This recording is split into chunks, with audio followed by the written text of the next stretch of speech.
vibrant style.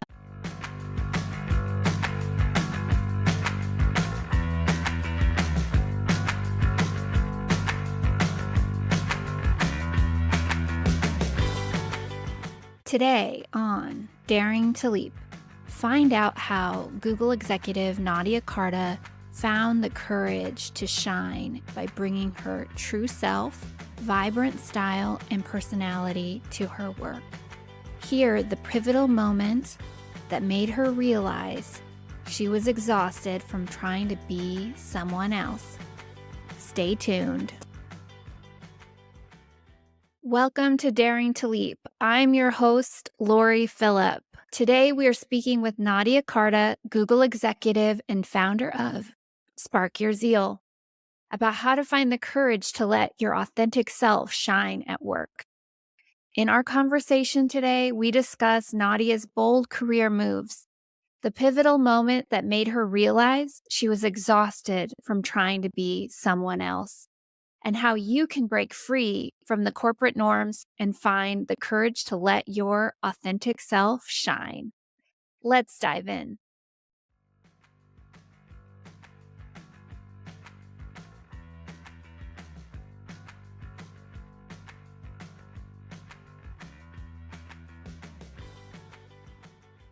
Nadia Carta is here.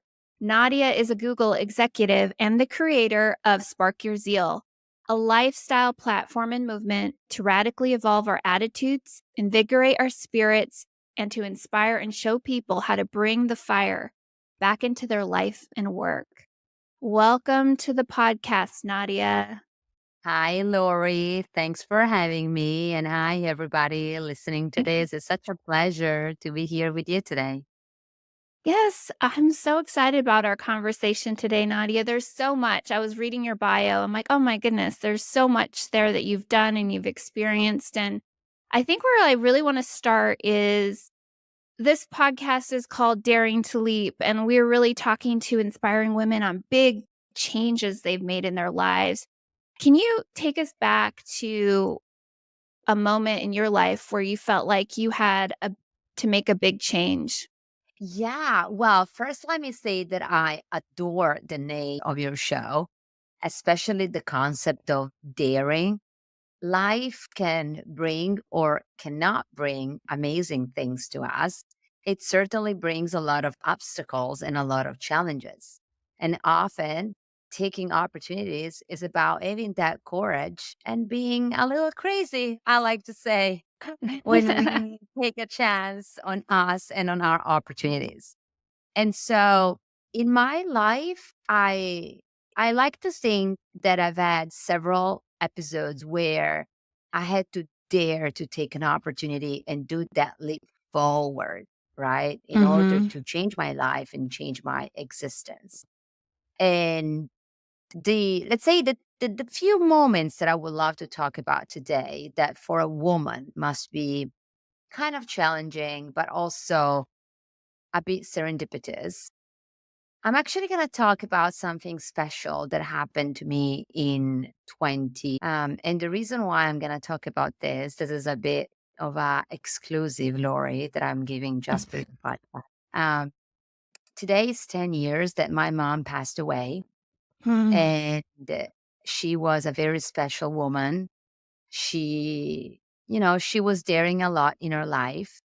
And at age 46, she got diagnosed with a pretty deadly cancer, which I know, sadly, I'm not alone in the universe that, having that experience. A lot of people go through that from a family perspective. And so back then, I was in my 30, I was just turned 30, and I was assisting her. And, she passed away eventually on August 3rd of 10 years ago.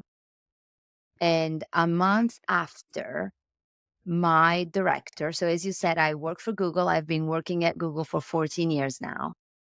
And so 10 years ago, I was at Google in Milan, in Italy. I'm Italian, as you can tell from my accent. And exactly a month after my mom passed away, my boss comes to me and says, I think you need a change. I think you need to move to Paris. Mm-hmm. Mhm. And for those of you geographically wise, Paris is an hour flight from Milan. And in Paris, they speak French. My French was very rudimental back in the days. And there I was confronted with an opportunity that could have had potentially changed my life. And back then, I was dating the man that eventually became my husband. And we were already on a long distance relationship since then for another 5 or 6 years because we were traveling. And he had moved to Milan for me because we wanted to, get serious, let's say. And so in that moment, I was confronted with a kind of a challenging reality that I'm sure a lot of women listening to this can resonate on. I lost my mom. I'm still grieving. I'm still sad because of the illness that I had to deal with for 3 years. My boyfriend, fiance, had just moved back to the city for me to be together.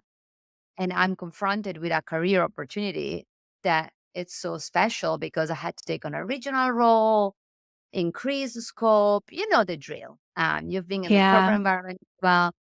And so that was a bit of a tough moment. And I still remember I came back home and I spoke to my fiance, now my husband, and I said, well, what do I do? Right? This opportunity. Do I take it? Do I leave it? Do I go? Long story short, I'll spare the details, but I ended up going.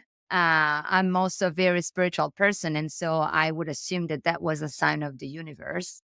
And that opportunity opened up so many other doors and opened up Mm. so many other trajectory, including meeting the sponsor that eventually sponsored me to come to America. So to move to New York with my family 3 years ago.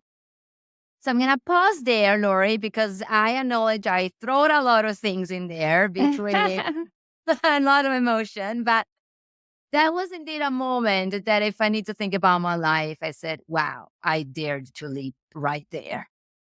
Yeah, I'm so curious, Nadia. You decided to make that move and take the opportunity for that position in Milan. And what was it that was the last kind of thing that made you decide, you know what, I've got a lot going on, but I'm going to go for this? Because I think when we look back at opportunities, sometimes we notice I could have easily went the other way, but if it wasn't for that one intuition or that one thing about it, I that was it. That's why I did it, because they're not easy decisions by any means. Yeah, this is such a good question. Thank you for asking it. Um, I mean, look, when you lose a parent, especially, the mom, I mean, I know also dad, of course, is very important. For me, my mom was my everything. Mhm. And in that moment, even being in Milan, in the city where she was, and in the spaces where I was assisting her, was emotionally very rough. And part of me, I mean, I knew back then that if I had to stay where I was, nothing in my life would have changed. I would have stayed in my job. I would have done what I needed to do.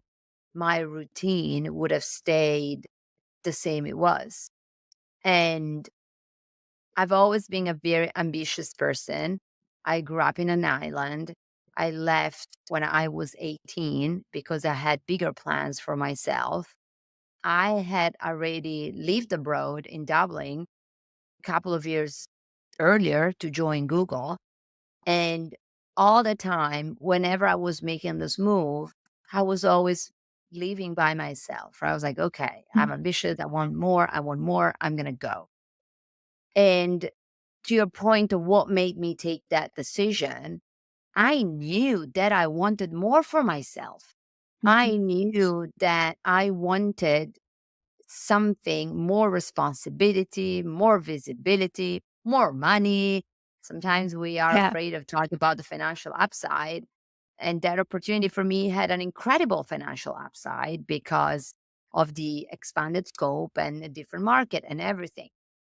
Of course, I've had a very long conversation with my then fiance, now husband. And, every time I'm in coaching situation, my practice, a lot of women, sadly, are confronted with the situation that they don't take opportunities because of their significant others or because of lack of Mhm. support of their partners. And I've always been extremely privileged that my husband has always been an incredible partner. I mean, even now that we are in New York, he decided to say, I'm going to quit my job and we're all going to go. And so, if I had Mhm. to distill to three things that back then enabled me to do that decision, number one, I would say, was a very big ambition. Like, I Mhm. wanted more for myself. I wanted to be, and I was young, I was 30 years old, and I was like, I cannot possibly stop now, right? But even Mhm. after, when I moved to New York that I was 38, and it was my ambition. I was like, I want more. And then number two, it was incredible sponsorship. I had built around me a network of support, a network of leaders that I knew they would have had my back and that I would have been safe with the move.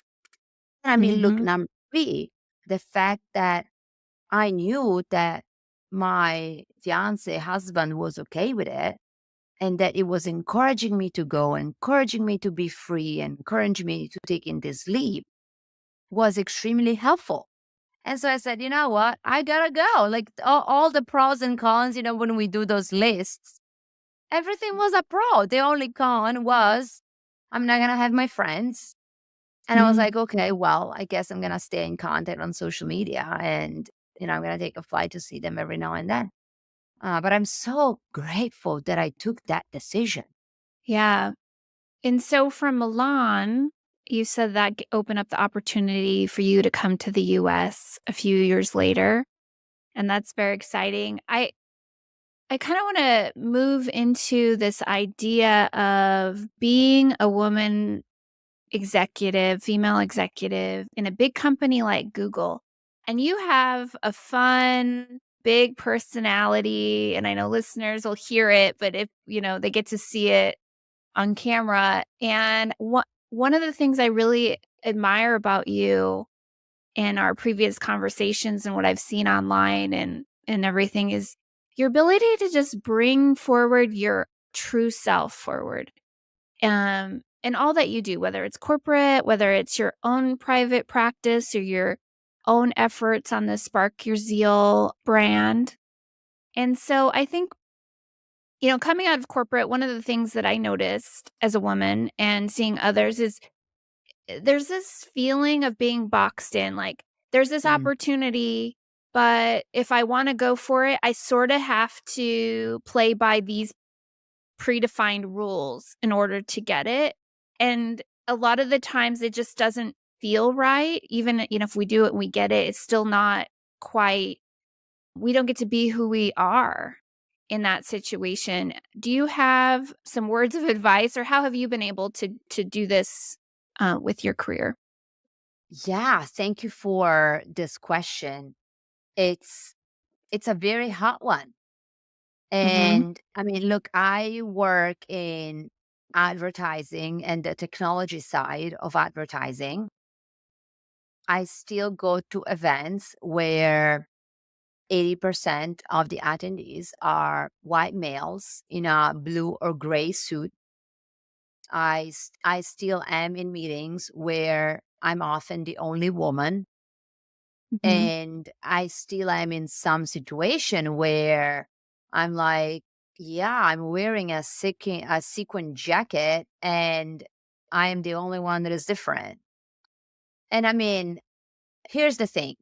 I tried when I was younger to fit in and absorb the norm of how others expected me to be. I remember having a wardrobe that was all black, gray, and blue. And that the biggest experiment was wearing a red top under my jacket.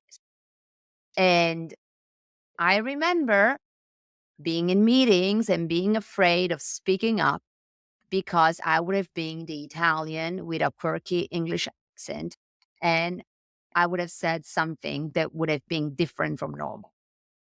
And it was really difficult and it was Mhm. draining and it was exhausting because I would come back home tired of fitting in. How did I find the difference? I still remember one day I was in a performance review and one of my managers, an incredible man, cannot thank him enough. He says to me, Nadia, you are incredible, you're amazing, everything. And it was like, I think you should invest in your self-confidence. I mean, I'm Mm. like, what are you talking about? I'm not a confident woman. Like until then, I never questioned my self-confidence. So I go home, I cry. I think I cried like an hour or two, probably was my premenstrual phase. I'm very Mhm. hormonally sensitive. And he had recommended me to hire a coach. And I'm like, okay. I mean, and until then, I never had a coaching session. So I hired a coach and I'm like, this, and this, and this. And I was like, how dare him told me that I need to work on my confidence. I was taking it so personal. And I started unpacking, unpacking, unpacking. And fast forward years later, what came through was that I needed to bring my full self. That for me, all that effort to fitting in a space that was not who I was actually diminishing all of my powers and all my potential. And that was Mhm. resulting me not having my full confidence in my leadership ability and all my executive skills. Now, Mm. mind you, I've always been a very, what can I say? My work is always associated with the word excellence, amazing work. Like I've always landed those results, right, from a Mm. hardcore perspective. And so when I was unpacking my style, and I eventually realized that I wanted to be the colorful woman in the room. I want, today I'm wearing a orange skirt, and I wanted to be different, and I wanted to be that energy. More and more people were following. More and more people were cheering me up on the way, both at my client, both at the company, everywhere. And so I guess that as soon as I started being myself fully, and as soon as I saw that people were going around that and they were finding a motivation, they were sending me emails. You can't imagine, Lori, how many people were sending me messages by saying, when I see you, you give me permission to be me. Yes. I was like, I didn't see that coming. And so that for me was the beginning of a journey that eventually brought me into launching Spark Your Zeal and launching a lot of other things. And mostly the beginning of the journey of being fully Nadia, that is this different, bubbly, energetic, imperfect woman with an Italian accent that owns it and brings it forward. Yes, yes, yes. And I wanna talk about Spark Your Zeal, but before we do that, I think there's a couple points you made in there that I could feel them in my core how important they are. One is when we try to fit in, we use up so much energy and lose so much of our power trying to fit in, and you're right, it is exhausting. And so it's almost like this triple whammy where you're trying to sort of be in that mold, and so you get exhausted and it's frustrating and it's harder than it needs to be. And when you give yourself permission to be yourself and start to bring that through, not only does yourself get to come through, and when you're yourself, it's easier because it's you. You're like the Mhm. one person that can be easily you is you, right? So, and people notice, and it's your power comes through. But I love this idea that you give others permission and they see. And so I think we forget how important modeling our behavior is for other people. And especially when you're in a leadership role. And what I found, when I was in corporate, I felt like I just didn't have very good, and I don't wanna say this in a bad way, female leaders that I Mm. saw as role models, because they were good leaders in their own way, but I couldn't see myself in them, and I didn't want to be them, if that makes sense. And so we get to this point of, as we get so far in our career, we can be the leaders and the role models that we wish we had when we were coming up, right? And it's so powerful, not only for yourself, but for others. So it's like this double whammy, like do it for yourself, but also do it for others.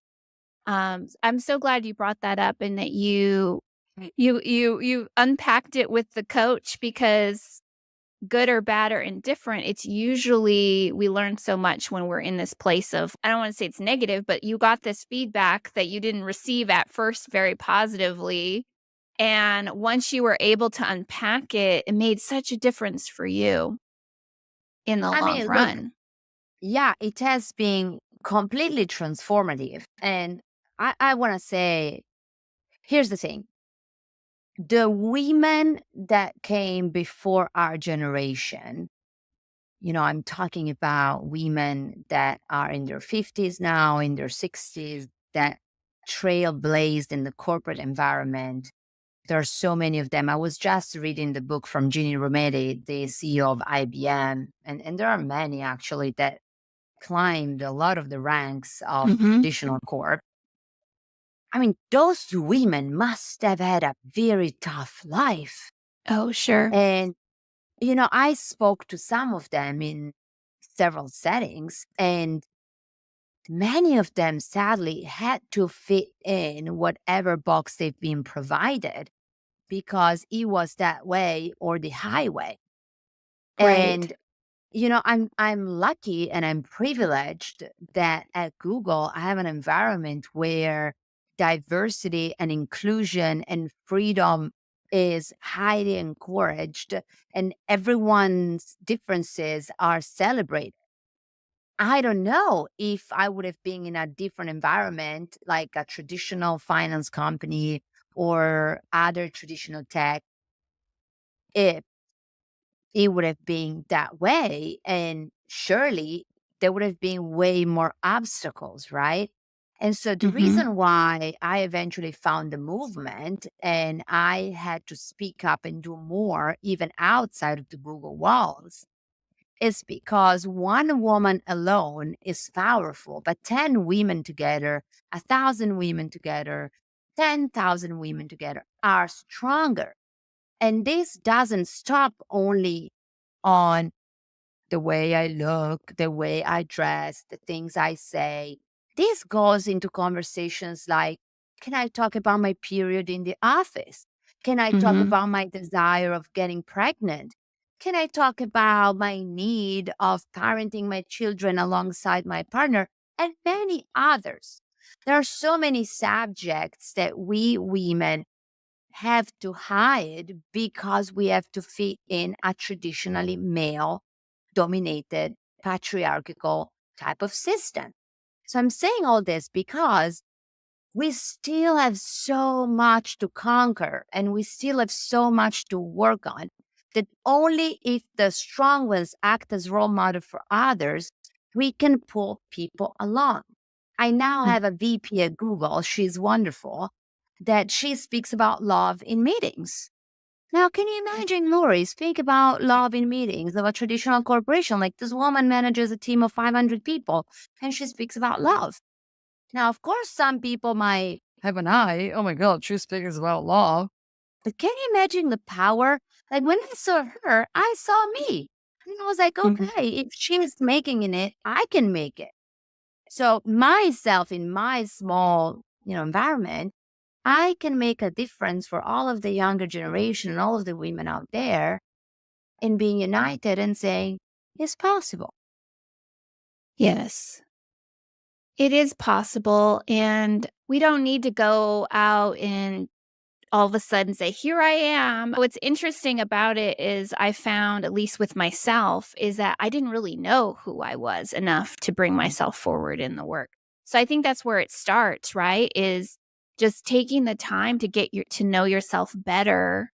And I've seen that quite a bit because people really want to be seen. And if you could take the time to see yourself first, it's a huge step. It's a huge step. And then you can pick and choose what's safe for you to bring forward. It doesn't have to be all of it. You don't have to wear an evening gown to work or whatever it is just to make a point. And I'm not saying that's what you're doing, but it you can Sometimes I start do. to bring. I love it. Well, I heard the sequins jacket and I got excited. Um, and so Yeah, there you are are. things, right? Yeah, you are bringing a very, very, very, very important point. Um, you cannot be what you don't take the time to explore that you are. And I'm going to say it that way because we get conformed to so many norms since a very young age. The systems we're in, the schools, the parenting printing that we might have received. I grew up as a Jehovah Witness, for example. My mom was a very fond Jehovah Witness, and she educated me like that until I was 18. And then eventually I escaped. That's a whole other podcast, let's say. But I grew up in a very tight religious community. And so it took me, I don't want to say 15 years to understand who I truly was, but it's been only 3 years probably since I moved here to New York that being here, I'm here by myself. I don't have my traditional, genetical family here. And so I can be who the heck I want, basically. And this freedom here allowed me to fully step into my powers and to say, whoa, who is this woman that has a voice, has an opinion,